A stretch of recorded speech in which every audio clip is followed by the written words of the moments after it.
Manny Pacquiao balik Amerika para mag-training. Pacquiao may mensahe para sa laban niya. Buboy nagbanta.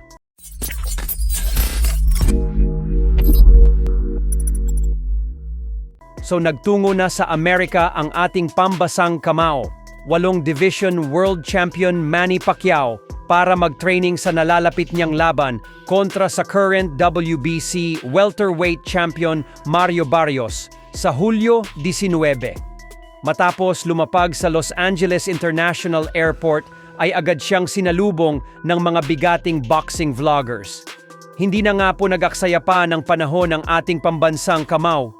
Dahil wala pang 24 na oras, magmula nang dumating siya ay agad na itong nag-ensayo, kung saan nag-jogging na ito sa Los Angeles, California.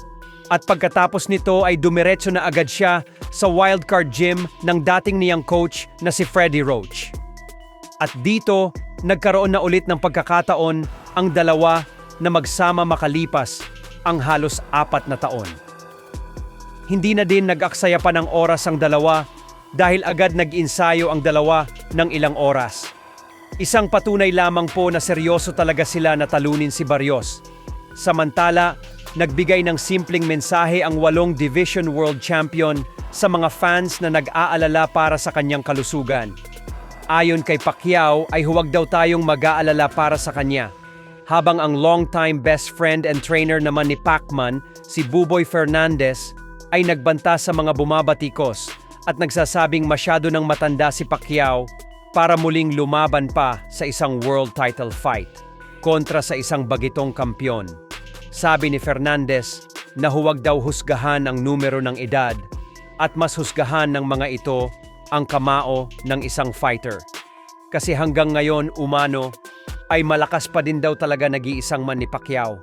Bukod dyan ay sinabi din ni Buboy na hindi natin pwedeng husgahan ang naging performance ni Pacman sa exhibition fight nito kay Rukia Anpo. Kasi exhibition lang naman daw yon, pero itong kay Barrios Umano ay tunay at seryoso talagang laban.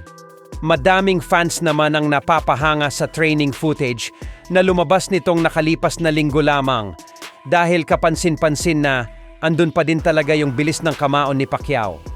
Sa video na ibinahagi nito sa kanyang Facebook account, pinakita nga po sa video na yan noong nag-uumpisa na si Pacquiao sa training. Dalawa po ang nag-meets kay Pacquiao.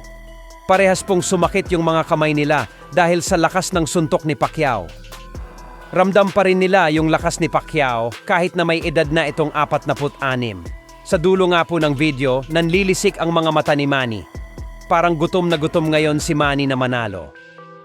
Marami nga po ang nagsasabi na yari daw itong si Mario Barrios dahil sa kanya daw ibubuntong ni Manny Pacquiao ang pagkabad trip nito dahil sa pagkatalo nito sa senatorial election.